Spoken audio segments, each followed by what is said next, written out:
Hello and welcome to the Fit to Transform podcast, where you learn how to train and diet effectively and, most importantly, how to maintain those results for life, once and for all. I'm Nikias Tomasiello, a transgender training and nutrition coach working online with anyone who's ready for a true lifestyle transformation, anywhere they may be in the world. As a friendly reminder, any and all information provided is for educational purposes only. You should consult with your doctor before implementing any changes to your diet and exercise program. With that disclaimer out of the way, thank you for being here. Now grab yourself a cup of tea or pre-workouts and enjoy. Yo, welcome back to the podcast and welcome to the very first episode of 2023. Happy New Year! I can't believe that it's already been more than 6 months since I started the podcast back in July 2022.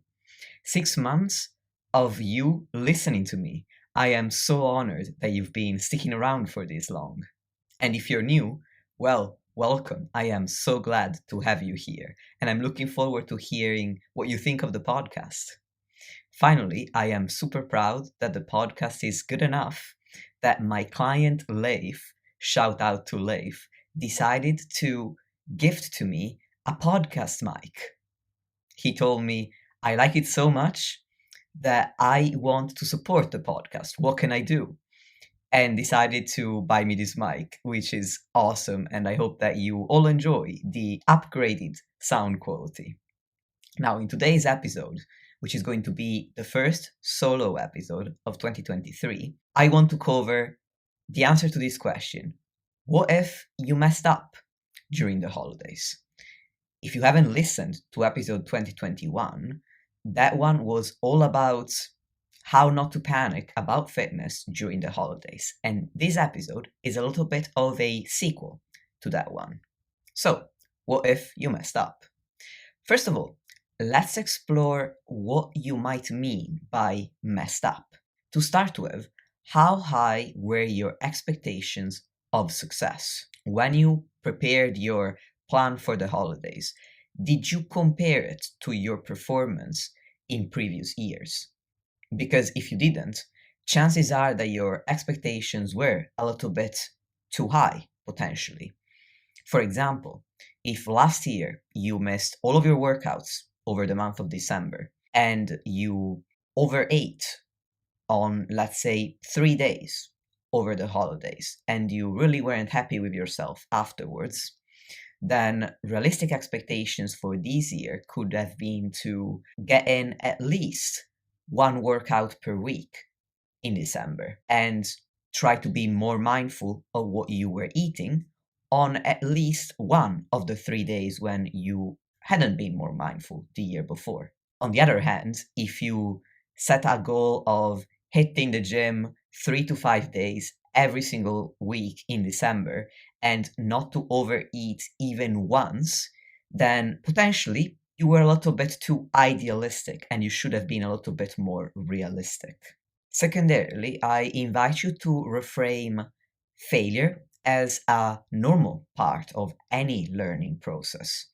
This might be your first Christmas or your first winter holidays where you try to be more mindful of your food and stay more on top of your training. Or it might have been your second, or it might have been your third, or it might have been your 48th. It doesn't matter how many years you've been trying to do this. Being unsuccessful in some ways is simply part of what needs to happen for you to continue improving.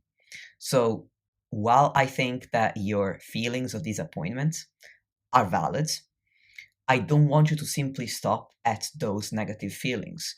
In order to move forward, you need to reflect on what happened by answering the following questions. What didn't go as well as you planned for? Why didn't it go so well? And what can you improve upon to make next year better? Circling back to what I was saying about expectations, maybe the best way to improve upon next year is to start with more realistic expectations and a more achievable plan of action.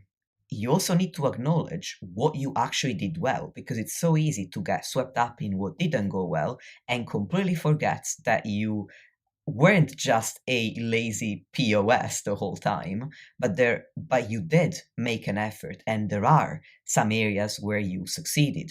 For example, compare your quote unquote performance this year to the previous year's performance. What did you do last year and how much better was this year?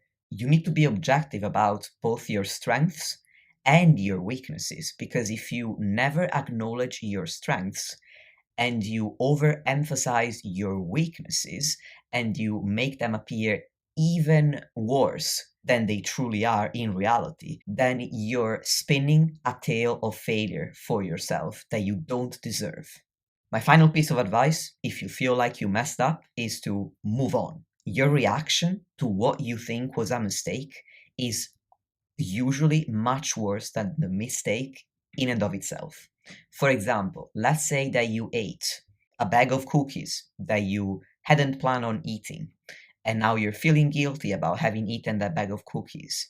And you think, oh my god, why did I do this? I couldn't be such an idiot. Fuck it, I can't stick with a diet this week. I'm gonna start again Monday.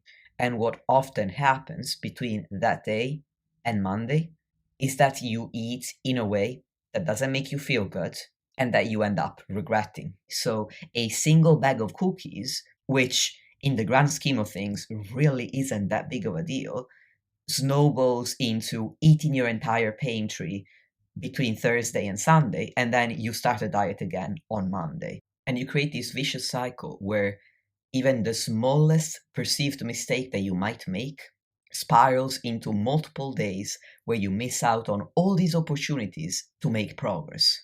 And if you're listening and this resonates with you, I completely understand.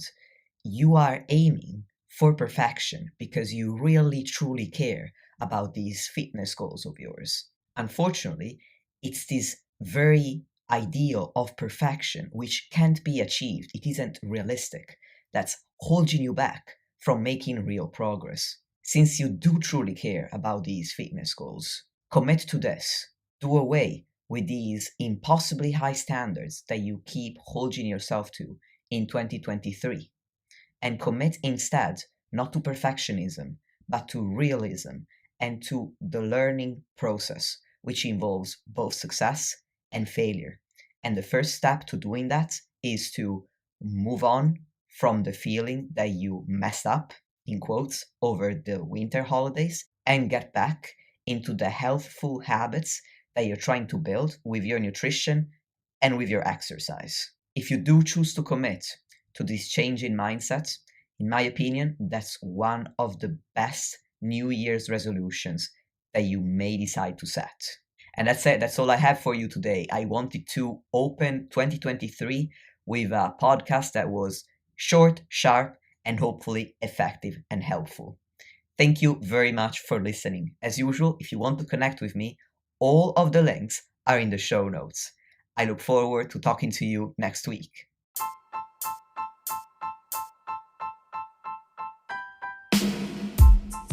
Lastly, if you want to support the podcast and help me reach more people, please leave a 5-star rating or review on any podcast platform that you're using. Thank you very much for listening, and I'll speak to you soon.